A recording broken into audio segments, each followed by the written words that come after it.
All right. Oh my gosh. I'm so excited about this episode of Finally Seen. Today's guest is someone who truly embodies the journey from high achieving to deeply aligned. Tina Meyers is an intuitive coach, feminine leadership facilitator, and founder of Warrior School, a transformational program that helps women reconnect with their inner wisdom through the elements of water, earth, air, and fire.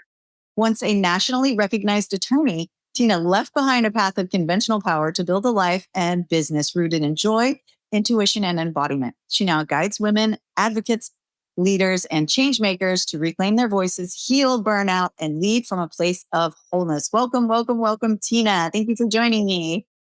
Thanks for having me, Chrissy. It's a joy and honor to I'm be so here. excited. We've gotten to meet in person once, I believe, right? Yeah, once. Yeah. No, twice. Twice. Yes, we got to meet Oh years no, this ago at life Kristen it's all blur at Yeah, this I point. know. So yeah, it was like 8 years ago that we got to meet in Santa Monica, I think. And then again in Philadelphia a couple of years ago. But so we've been in each other's spheres for quite a while. But I'm really excited about this because I feel like we're going to get to go in depth and I'm going to learn stuff about you that I didn't even realize I knew or didn't know. So Tina, let's start with how the heck did you go from an attorney to intuitive coach? Like what? Well, it was not a linear process. There was not like this beautiful, clean, strategic approach that is all rational and makes logical sense. Yeah, I mean, I went to law school to be an environmental attorney, so I did exclusively environmental, social justice, nonprofit type law.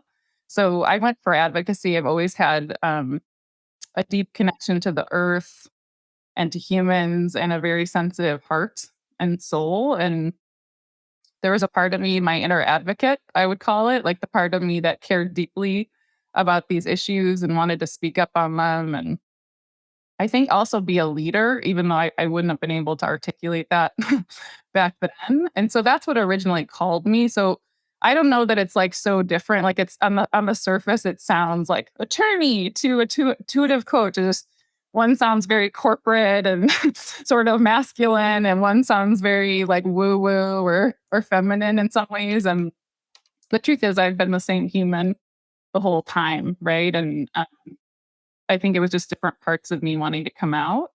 But I guess what led me to make the change was, my intuition was, my soul was screaming at me to do something different in the form of emotional breakdowns and in the form of getting physically sick at different times. And um, I remember getting the flu like really bad. Do you remember the swine flu? That was like a thing. H1N1. Yep. Such a funny name. It was not a funny experience. And I just remember getting it for like weeks and being on the couch and feeling like I was going to die. And that's when I really like kind of had to face that I needed a change. I wasn't really happy. And I believed in what I was fighting for. I believed in the causes I was working towards. And there was something about the structure of like, you're wrong, I'm right, of the legal system that just didn't resonate with my sensitive soul. And so I did really well, but I think that at least I thought, to be a good lawyer, I had to sort of cut off my emotions, cut off my heart, cut off my sensuality, my body. I Yeah. had to sort of be a version of myself, not my full self. Um, That makes yeah, sense. so I just kind of slowly followed my intuition. I remember I went to the library one day, and I think you know this, but I'm really into numerology and astrology. And I remember this book called I See Your Dream Job by Sue Frederick. It almost like fell off the shelf in front of me and kind of took me down the rabbit hole around intuition and meditation. And numerology is kind of around your like birth path and your purpose and all that stuff. And I ended up having an intuitive session with this woman and eventually getting certified in her coaching school. And I remember her telling me, like, oh, sweetie, you're not here to be a lawyer. Like sensitive, intuitive, creative, like all these different, like, sort of qualities in me. And she talked about spiritual psychology, and I had never heard that term before. So I started researching it. And I was sort of in the closet at that time with my spirituality. Like no one at work knew I was doing any of these things behind closed doors, and ended up looking at schools and found one in Santa Monica, California, University of Santa Monica. Whoop, whoop, spiritual psychology master's program. What the F is that? And I ended up quitting my lawyer job and Wow. taking a huge leap of faith. Yeah. Yeah, that's definitely a huge leap of faith for sure. And yeah, I had never heard of spiritual psychology either until our mutual friend Christy came into my sphere. And now that I'm deep into quantum physics, I totally understand how the two go together. Mm, I think a lot of times, I've said this many times, people think that spirituality and science don't go together, or mm, like Christianity and science can't go together. And it's like, that's not at all the truth. mm. Once you start really being honest with both sides of it, it's like actually saying the same thing, just in different ways.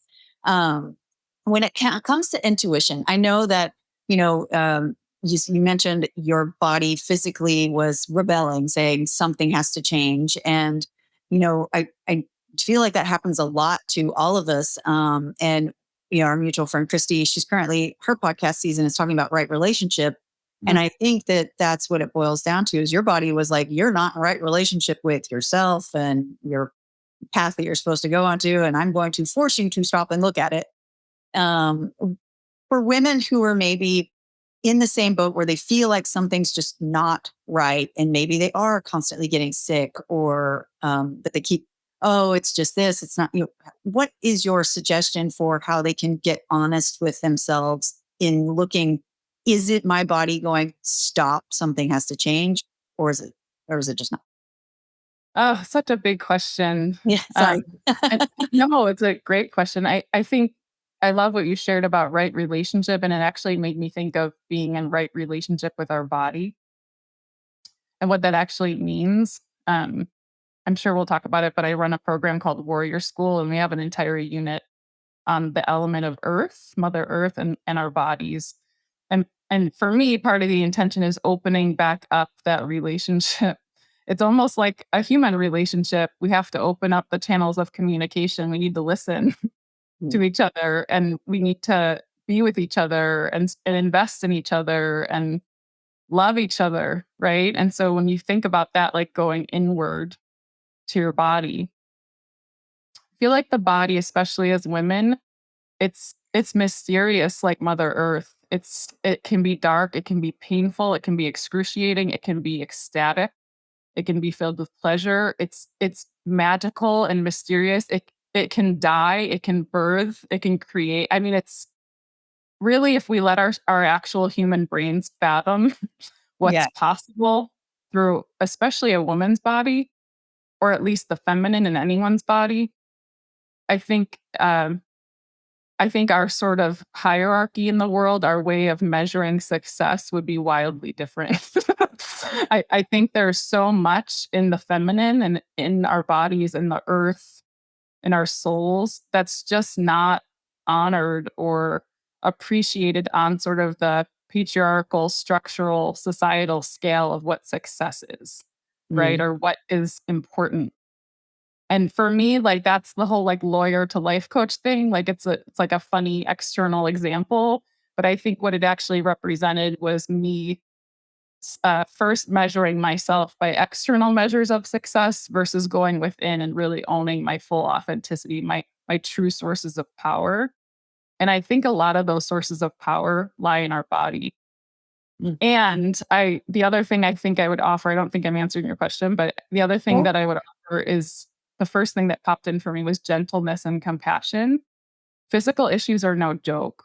And it's easy to be like death and rebirth and, having metaphors around the body with like the rose, how it blooms sometimes and then it sheds, and Mother Nature. And we have to, but that take in the moment when we're in sort of the shadow period or the winter or the pain, or I mean, the amount of resilience that women have in so many ways, emotionally, but also physically.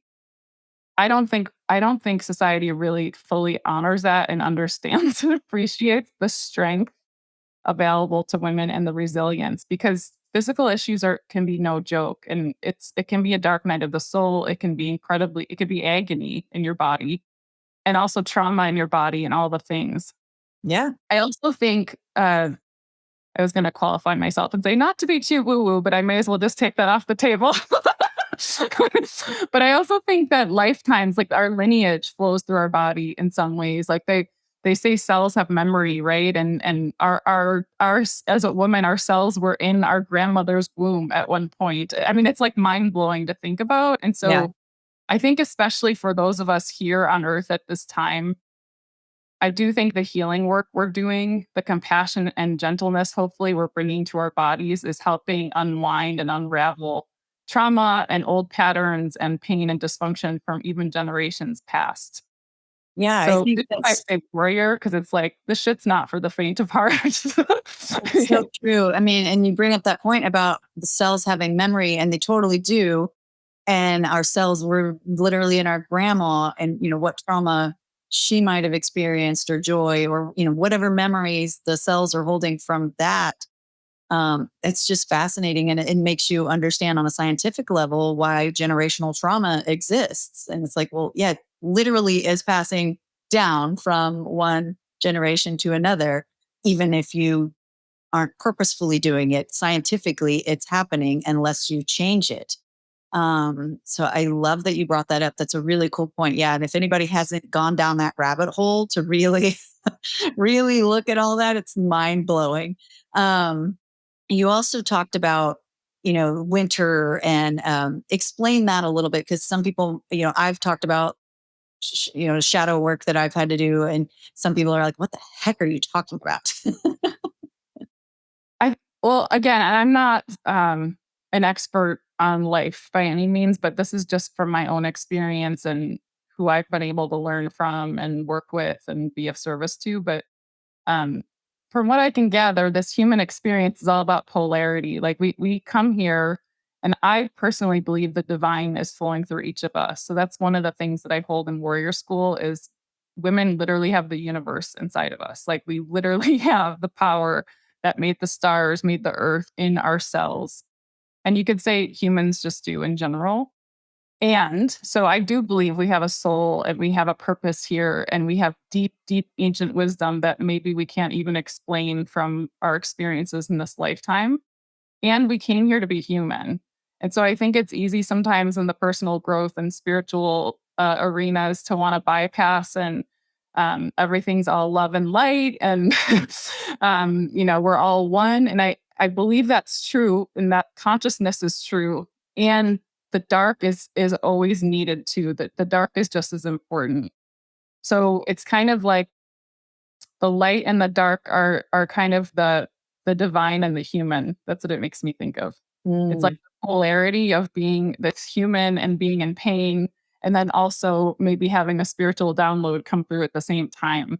And so I think it's important, and I put a big stake in the ground to always hold both and not skip over any of it, because uh, when we start to bypass into love and light, our body will scream at us then too, right? Because we're not actually being with what is coming up to be healed or integrated.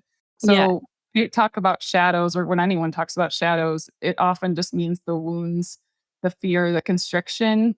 It's like the parts of us that are calling for love.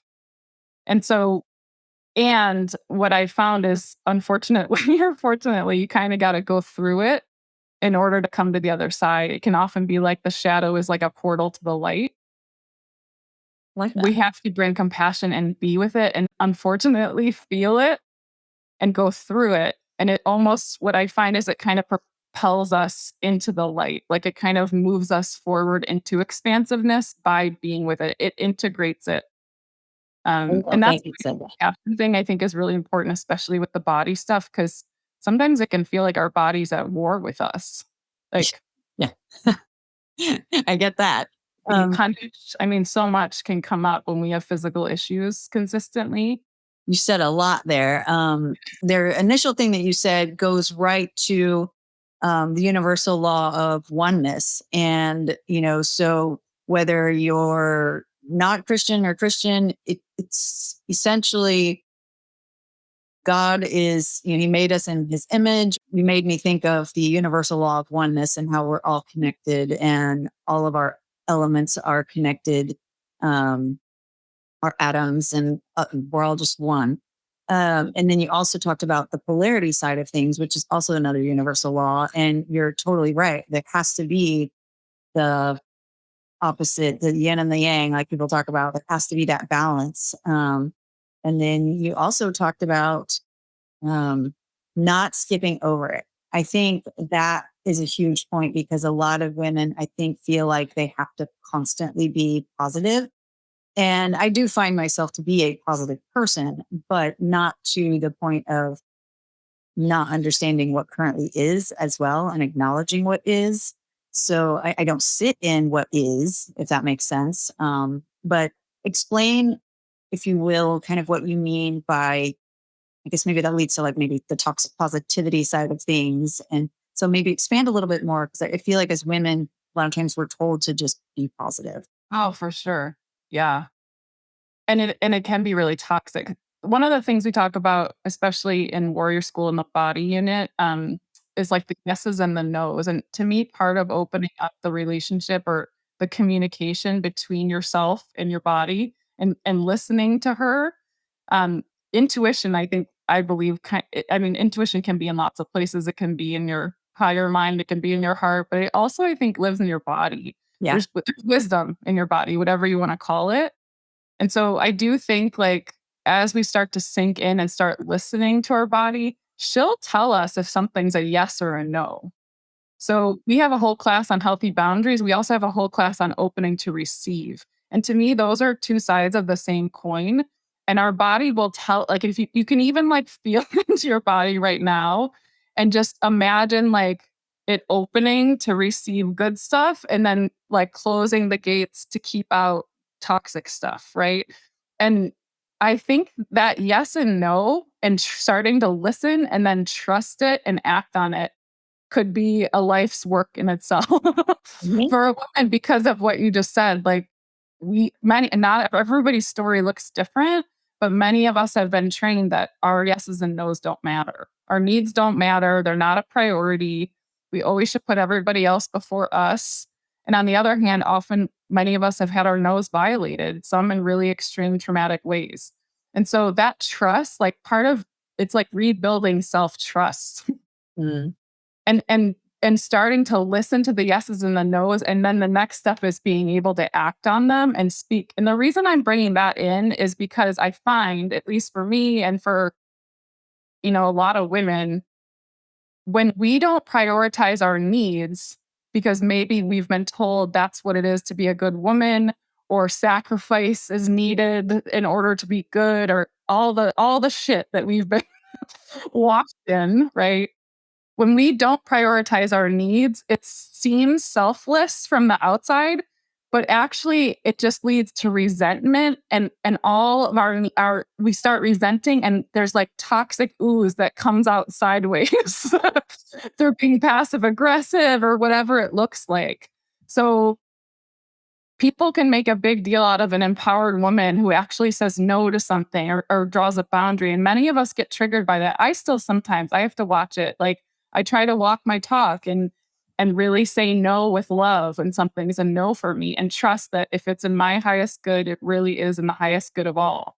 But that doesn't always look easy because other people don't always like it when we say no and all the things, right? So I'm not saying any of this is easy, but I do find that the more we start to honor that, we're actually less likely to harm other people through being aggressive, through weaponizing. Like there's a way that a woman not getting her needs met can sort of manipulate or weaponize.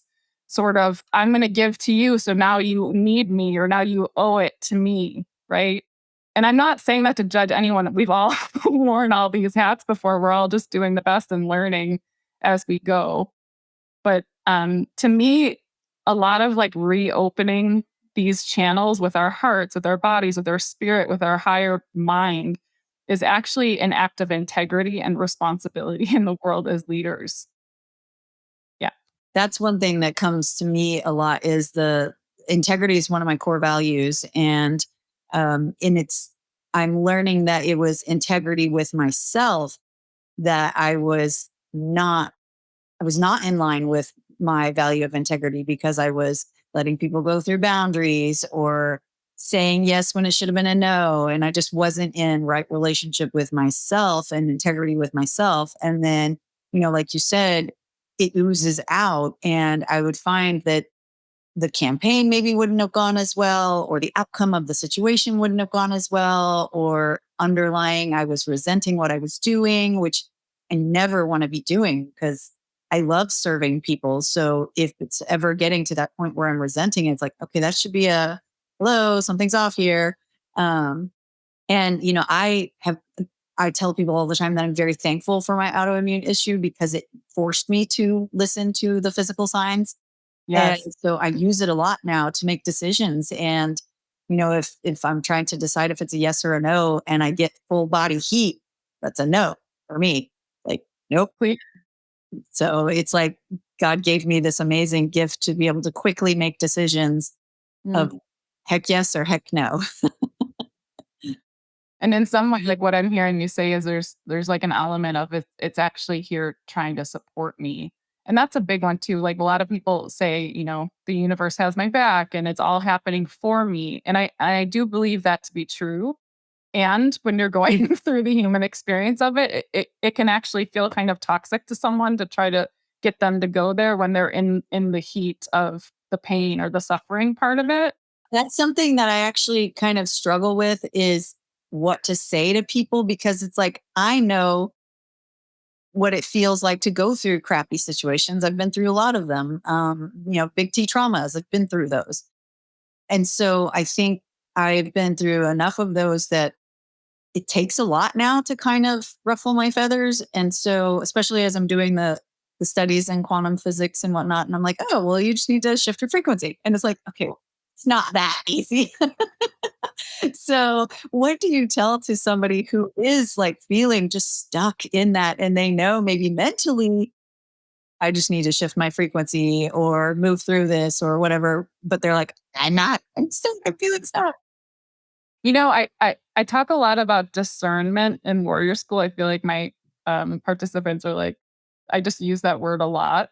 And I love that word discernment. Like, and I always make this hand gesture. I don't know if people can see or not, but like from the top of your crown down to your root, kind of like from your head to your pelvis. Because to me, discernment is different from just intelligence Mhm. or Yes. like knowing facts in your mind. Right, it has a root to it. It feels grounded or rooted in something deeper like wisdom, and also it feels body related to me. And so discernment to me is sort of like the opening and closing inside of us, like knowing if something's a yes or a no. And I think it can be really helpful to have the understanding part, the intelligence part. Like sometimes it helps us to know the quantum physics or to know all that stuff to kind of pull us through when we're in the suffering part. But I also think like use your discernment, like what does your body actually need most in that moment? And it might not be skipping to all is one and everything's going to be great. Because I think this comes up in manifesting a lot too. Like people talk, we have a class on visioning in Warrior School and your inner creatrix. And there's a lot out there around like, I have to be positive. Because my words attract, right? They magnetize things. And if you're feeling shitty, like, and you're like literally about to cry or beat someone up and you're like, I'm fine, everything's great. It's out of alignment with your body. Like you can feel it. It's energetically out of alignment. And in those moments, you're actually better off just going in and letting the dam break. Like surrendering to the fucking feeling. Sorry, I don't know if I'm allowed to swear. But going in and letting yourself sob, like letting yourself feel the terror or the dread or the whatever it is that's coming up, the anger, the jealousy, right? Like the neediness, like all that's shadow. Like that's all those human parts of us that are equally important to the rest of us. And giving those a voice, whether it's through sobbing, beating a pillow in warrior school, I have like all these guest facilitators with different crazy tools to help women release in those moments, right? Because then on the other side of that, it's energetically like a weight has been lifted. And then you can like call in those beautiful higher mantras, right? All is well. Like it just comes more naturally. It's almost just like revealed on the other side of going in. Yeah, it's kind of like this might be a stupid metaphor, but it's what popped in my head. And it's like kind of when you're cleaning a dish in the sink, it's like you're rubbing all the stuff off. You're still having to get in there and get dirty and get it off. Then you wash it clean and it's beautiful. So I don't know why that metaphor popped in, but that's okay. You know, So in your metaphor, there's trust, right? So maybe it's not like everything's great right now while I'm like sobbing my brains out.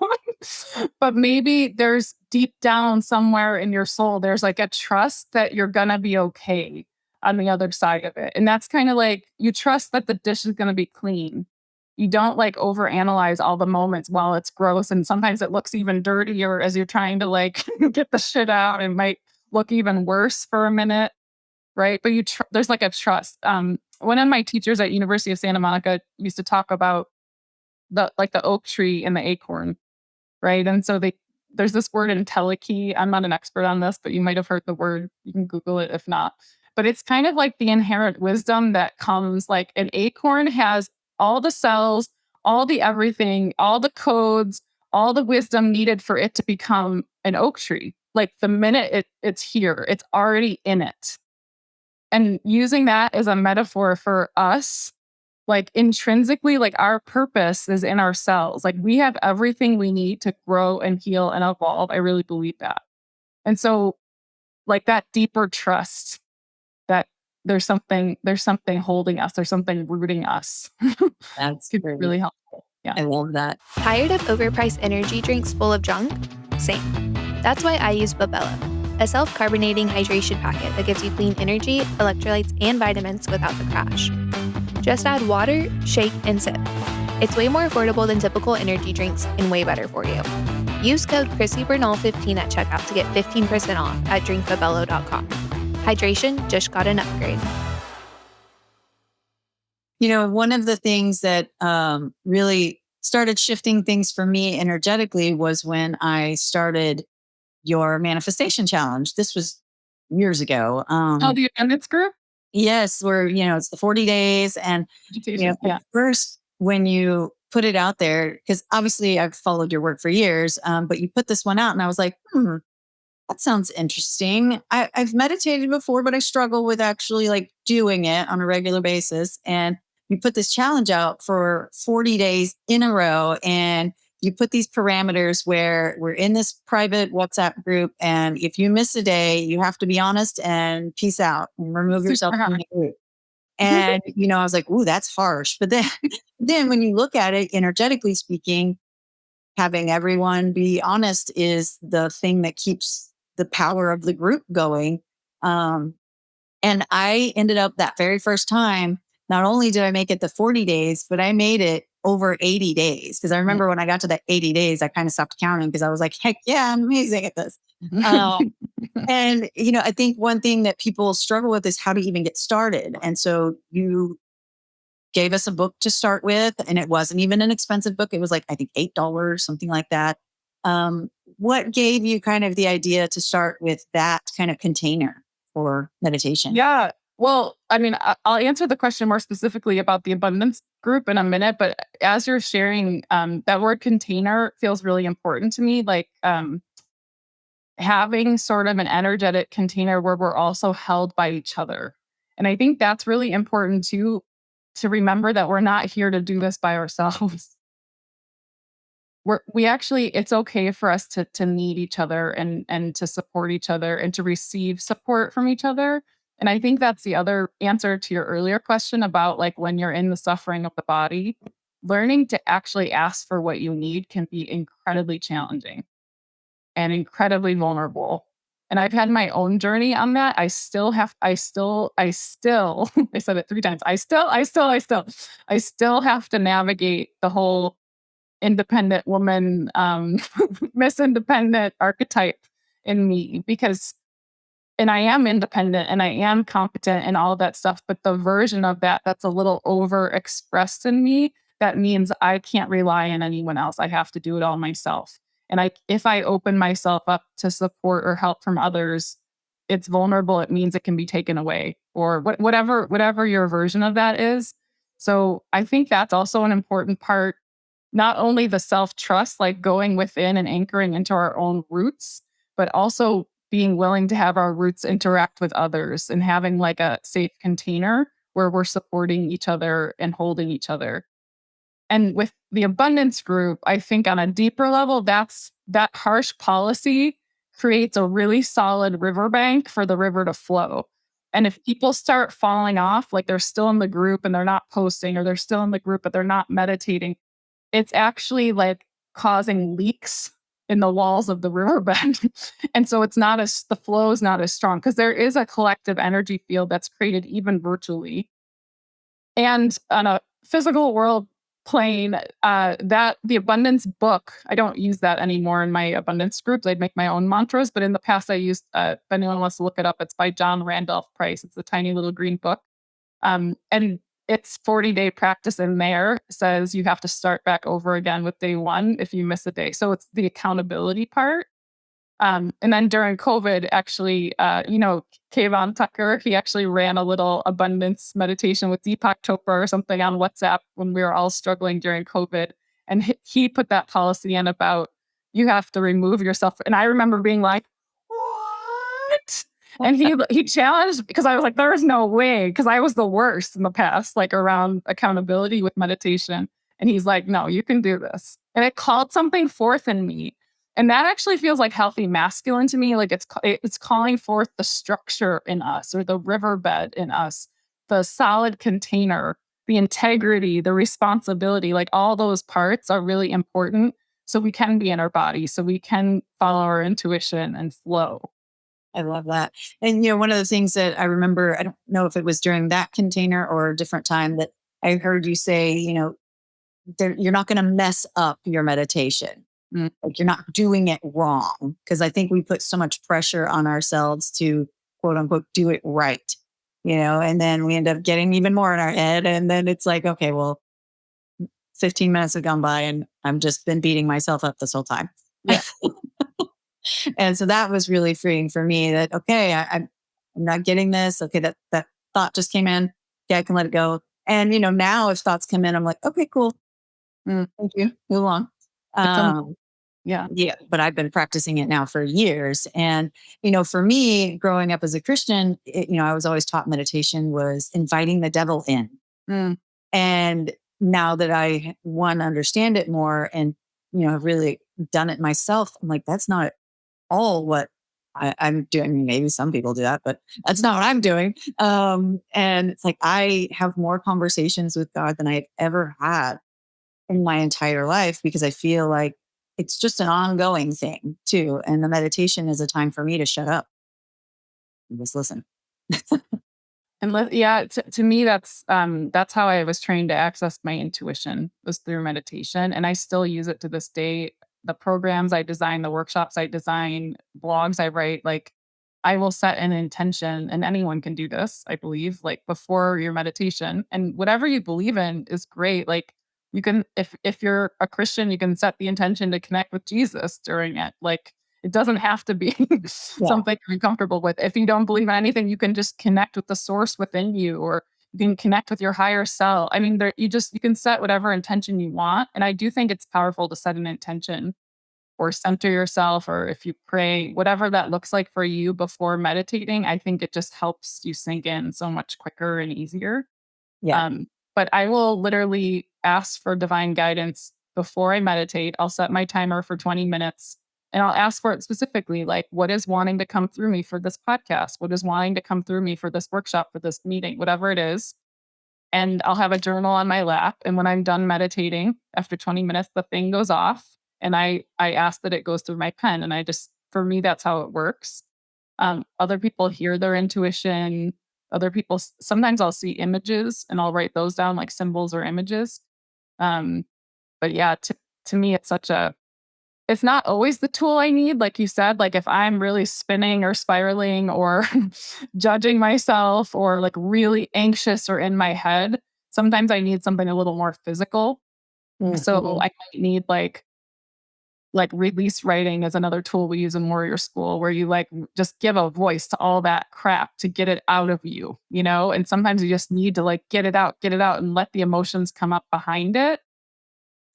And then you can maybe meditate, Yeah. right? Because it kind of it clears your head up a little bit. Yeah, it's funny too because we were trying out a different church that we hadn't been to, and it was really interesting to me because the pastor was essentially asking people to meditate, but he called it silent prayer. Yeah. And I was like, "Oh, you get it." And it's for me, like I said, or you said, you have the visual side of things. Sometimes I have those, but for me, it's like I almost audibly hear it. I know not technically, but it feels that real sometimes that I'll audibly hear things. And I mean, that's what made me start this podcast. Like I was in the shower, and while not formally meditating, I was in quiet kind of conversation with God and just being quiet in the shower. And it just popped to me like, why do you not have a podcast? You've got a lot of things to say. You've really been hiding in the shadows, and you're not going to fulfill the purpose I have for you if you continue to play small, because I need you to affect big change. And you're not going to do that if you stay small. And I was like, oh, I don't know if I want to do that. That's kind of scary. I mean, I've had a podcast before, but that was 10 years ago and it wasn't on video. And with the girls being on TV so much, I've been on TV with them, but it wasn't about my story. It was their story. So I could kind of hide behind their story, and my part in their story still felt like their story. Because I didn't really share many of the deep parts of my side in that whole thing. And really only if a handful of people in my circle know the whole story. I am writing a book on it, but it doesn't feel ready to finish. I have 36,000 words in it, but I've put it on the back burner because it's not time yet. But, you know, like you said, that download, those random downloads. And, before, when I first started hearing people say downloads, I was like, what are you talking about? And now that it feels like it just kind of gets zapped down into you, now I get why people call it downloads, because that's what it feels like. I kind of went on a ramble there. I feel like something's coming up for you. Yeah, well, I mean, I love what you shared. It also feels like the more we kind of start going within and listening to our bodies, our hearts, our emotions, all the things, to me, the creativity and the purpose just gets revealed on the other side of that. So often we can hear better inside, right? As we start to clear out some of the shit that needs to come out, as we start to feel some of the feelings, as we start to be with some of the shadows, something gets opened up. There's more space, there's more clarity. And I do think our purpose gets revealed. And so, intuition, like anything, is a muscle. You start to learn to listen to it, to even hear it in the first place. And then the next thing is, am I going to trust it and actually take action aligned with it? And I think you can start small with that. So I think it can be hard, especially when we get a big download. I had years ago, I think it was 2018, Martin Luther King Day. I had this experience where, Rachel Baldy. I was working at Coactive Training Institute on their staff, and it was MLK Day, and they were doing. And Rachel was sharing this beautiful slideshow, one of my coworkers and besties, of black and white photos from the civil rights movement, and it was like MLK and Bob Dylan sitting next to each other, like all these amazing. Her father had taken these photos, and I was sobbing like a lunatic on the Zoom. And it made no sense. Like it was touching, but it wasn't like, and I literally had to turn my video off because I was like, what the F is going on? Like, this is really cool, but why am I sobbing? Like sobbing, sobbing, sobbing, sobbing. So after the Zoom call was over, I did a little reflection, and it was like my inner advocate, the one that led me to be a lawyer and an advocate in the traditional way in the first place. When I moved into being a coach and into spirituality and intuition and all these things, I kind of put my inner advocate on a shelf. I kind of put my masculine, really, my inner masculine on a shelf, because I didn't know how to honor her without cutting off all the rest of me, my sensitivity, all the things. I didn't know how to have both, right? To to have both. And so the tears were kind of like that part of me getting activated just watching this. And that day behind those tears, I don't know how else to say it except for download through writing. Women Advocates Rising came through, which the acronym WAR. And you flip it on its head and it says raw. And it's like bringing the feminine, I'm getting goosebumps, bringing vulnerability back into leadership and advocacy. It was like the answer is about integrating like an infinity symbol, those two energies together, that women, that being feminine or in your heart and your body doesn't mean you're just lying around on the couch eating chocolate all day. It can, and that's wonderful. and and we're also here for something. We also have a voice. We're here to contribute and lead, and we have brilliant ideas and things to create in this world. And so it just came pouring through. And the reason I'm sharing that is I think part of that release for me, like, opened up space for the intuition to come through. And that was a big vision coming in all at once. It was like, I'm going to write a book. These are the I mean, it just kept coming and coming and coming. Years later, it got transmuted into Warrior School and all, it ended up becoming expressed. But in the moment, that was big. And then you kind of get the vision and it can feel so exciting in the moment, but then it can feel overwhelming. And it's like, oh my God, where do I start? This is huge. And then people can just sabotage themselves and just shut down, which no judgment, it happens to all of us. And so for me, like working with like those aligned baby steps, like starting, like even if it's just like a teeny tiny little, like what's a Google search I can do right now that's actually aligned with that vision? Because the ego starts to get scared and it's like, uh-oh, she's on to something. This means changes. This means she'll be seen. She'll be exposed. She'll get hurt. Like all the fears come up and you want to kind of curl up in a ball and stay safe. So I find those teeny tiny steps can be really helpful. It's almost like the universe just wants us to do something, even if it's take the divine step. Yeah. And then it's like the breadcrumbs keep appearing. Anyway, I went down a rabbit hole with that, but hopefully. No, I love it. And I love that you said that too, because I feel like a lot of times as women, we do struggle, and men, I would imagine too, they struggle with the balance of the masculine and feminine, and that energy is in both of us. Or, there's both masculine and feminine in men and masculine and feminine in women. And there are, uses for each side of that. But I feel like speaking from a woman's standpoint, a lot of times, you've got to really let the masculine come out in order to play with the boys. And it's like, well, not always. And I feel like we do get stuck in that trap. And then we get to 10 years down the road and we're like, this doesn't feel right. I'm missing something. And so but I do still find it hard. Like I know that in one of my groups, the women were looking to see if there was a book or a resource out there that would help them stick with their boundaries, be firmer in their statements, so more of what you would imagine maybe a masculine energy without being called the B word. It's like blending those two. And so, this was recently. So even now, women are still struggling with trying to figure out both.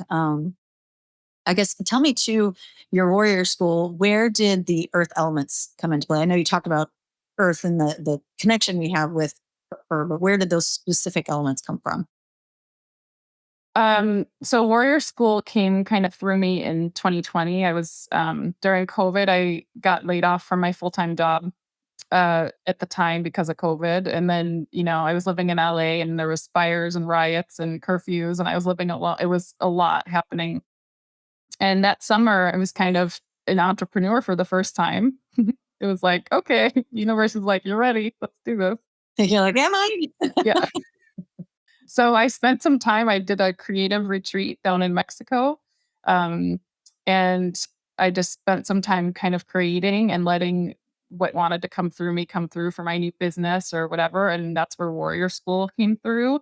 And it was all intuitive at the time. Like the elements came through in the specific order of water, earth, air, and then fire. So starting with the heart, moving and the emotions, moving into the body, moving into the higher mind, and then the spirit.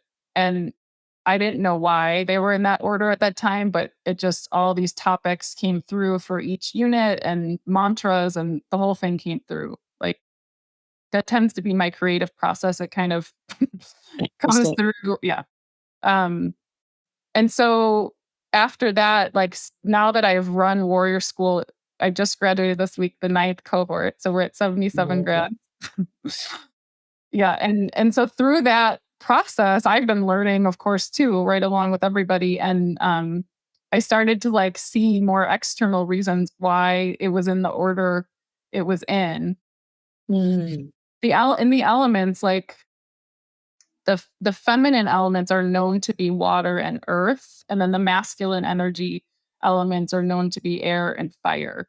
So it is interesting, like, we dive in with the feminine elements or the shadow or the dark first, and then we kind of propel forward into the more, I'm making like a, a forward momentum with my hand, like the masculine energy of forward movement and action. And I think that's like part of the balance that's off in our world in a lot of ways. We see a lot of power, action, decisions, quote, leadership on the world stage. But a lot of those people, and many of us, are not going in to heal and integrate our own wounds. And so they're getting projected and bulldozed all over everybody. There's a lack of responsibility that hooks with that power. And so I think going into the feminine, into the dark, into the heart and the emotions in the body, which is, it's a portal. There's so many opportunities in those places for us to feel and process and integrate. We Wow. come out in a different way on the other side. It like spits us out on the other side. And then when we go into things like creating and air and visioning and speaking and all the things, and we move into fire and taking action, we're not burning down a whole city with that fire. We're like illuminating it from a really grounded, Mm, responsible place. I love Because I that. do think our energy, I think our voice, I think like your podcast finally seen, like being seen, being heard, all of that is really just a vector for our energy and our purpose and our message to get out there. And if we're not doing that inner work, we have to be we're not being as responsible and in integrity as we could be with the energy coming out Mm, of other people. so And that's true. where we start unintentionally harming and all the things. So that was a really good point that you bring up about that's when we unintentionally start to harm. And that's when things, because they're just out of balance, out of alignment. And, you were even, it goes back to I think, I don't know if I mentioned it earlier, the universal law of reciprocity. And so it's like the balance. I don't, I find the world and our bodies and our interaction with the world magical, just the way that everything was created and designed to just work so well together. Like, we were talking before we hopped on about I love my grounding mat and how I'll sit there and ground. And it's just so neat that we were given a tool to just literally recharge Mm. by just stepping on, or, just engaging with. So I love that you brought that up. One thing kind of popping in for me is just around sort of the macro, like what's happening on the world stage, just with advocacy and leadership and power and all of that stuff. And it does make me think of the masculine and feminine being sort of out of whack. And I think our inner is sort of a mirror often for the outer in lots of ways. Like, I Mhm. feel like our inner experience is sort of mirroring back and forth with the outer. And I do think when you look at the world stage and sort of women's rights being stomped on and just a lot of hate and oppression and war. I mean, there's so much going on right now, violating Mother Earth. I mean, there's so much, and at its root, it does feel like opportunities to heal the feminine wound. And I do think the way that we treat the earth is a mirror for how we treat our own bodies, or how we honor a woman and her body, or our own bodies. And so I think there's a courage that goes with that, and we can see it when people don't have that courage to go within, and we can see how people show up differently when they do. And I think that Absolutely. I think Yeah. you were talking about how we treat the earth. And, I know a lot of um, specifically talking from a Christian's perspective, we've been taught to be good stewards of whatever we've been given. And I've always thought the earth is one of them. We've been given the earth. So we better do a good job with it and be a good steward of it. And, I feel like we're supposed to be good stewards of everything we're given, which is, goes with the gratitude side of things and all of that. Um, so when you said that, that's what came up for me is like, yes, we're supposed to be a good steward of everything we've been given, whether it's our bodies, our relationships, our money, planet, our food, everything. Which I guess goes back into right relationship too, but it's one big circle. Yeah. And just sort of death and rebirth. Like I think it's in some level, we kind of are Mother Earth as humans. I think we're part of the cycle. We're part of nature in some way. And our bodies have those innate sort of instincts and all sorts of insights and wisdom that all the noise kind of distracts us from. But like even just when we spend time outside or next to a tree or in a forest or by water, we can feel the difference. Like whatever you want to label it, we can feel our energies kind of ground in a certain way. We can feel clarity coming through, um, and nature can be harsh. There's storms and there's tidal waves and there's earthquakes and there's death. There's a lot of death in nature. And when something grows like a plant, like there's a dead version that fertilizes the soil, there's a seed that's under the ground, and then there's a bloom. It's not all bloom. So I do think that there's courage to actually start opening up these sensitivities in a way because we start to almost cycle a little bit more with nature versus our sort of 24-hour calendar of productivity. And that can be scary when we have expectations to be delivering constantly and all of that, but giving ourselves grace and patience that sometimes are for rest and sometimes are winter. And there is a season for spring and for bloom, but it doesn't all look like spring and summer. And Yeah. that's okay. We're Yeah. coming right up into the winter time when I know it's really tough on a lot of us. And so you're right. We can't be expected to just push through like we would in springtime when everybody's energy is up and we're happy and we're excited. And yeah, you're right. I love that you brought that point up. And it made me think of my basil plant. So, I have this massive basil plant that I thought I lost in one of our freezes. And then we had a few days of rain in the spring, and I looked out there and saw a little bitty thing. I didn't replant it; it's just already in the ground, and it came out. And now here we are, a few months later, and I am not even kidding. It is a 4x4 bush of basil, and I'm pretty good at pruning it. You got to get the little tops off, and the more I trim it, the bigger it grows. And it makes me think kind of like us as humans. The more we trim off the stuff that doesn't serve us or isn't supposed to be there, the more we grow. And so every time I go out and cut my basil, I'm like, look at you, you're growing. And the trust that you have in that, right? Like that's the thing, like trusting that when you prune a plant, it might look completely butchered for a period of time. And if you didn't know any better, you think it was going to die. And then it comes back with a fury, right? And so there's like a trust in that because when we're in the stage where it just looks like nothing's happening or everything's gone, like when we start having more healthy boundaries and maybe certain relationship dynamics start to shift and certain people might fall away or old ways of being might shift or the relationship might look different. In that interim period, it can look like I'm just going to be here by myself now forever, right? Because we can't yet see the new people that are coming in to meet us or that those other people are going to rise up to meet us. So that element of trust has been coming forward for me a lot lately, just in general. Just trusting that it's all going to work out. Yeah. I love that. I'm supported. It's all happening in divine timing. Like I think That's the hard part is like, that is the hard part. like, is it going to actually happen? And, not to get super dark really fast, but I know that a lot of people who commit suicide, most of them don't actually want to die.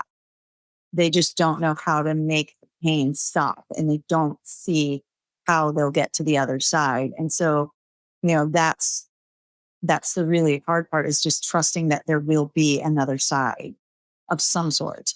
Um, and now, do you have a warrior school coming up soon? Another Yeah, one? Warrior School 10.0 is launching the first week of November. So it Nice. feels like a really special cohort. The theme coming through is the Rose Garden. So it just feels like a really collaborative sisterhood feel, like really being strong in our boundaries, our thorns, our roots, and also owning our crown, owning our bloom, shining, supporting each other, but also kind of, supporting our intertwining roots, right? Like connecting with each other and cheerleading each other. Well, I love that you chose rose too, because they're beautiful, they smell wonderful, yet they have those thorns. Totally. And I think that's such a beautiful metaphor for the feminine in a lot of ways. It's like it's the full range. Yeah. Yeah, I love that. Well, how can people find you, the Warrior School, any of that? My website, womenadvocatesrising.com. And I'm on social media and all that jazz. Yeah, we'll tag you obviously and all the things, and make sure you know about it.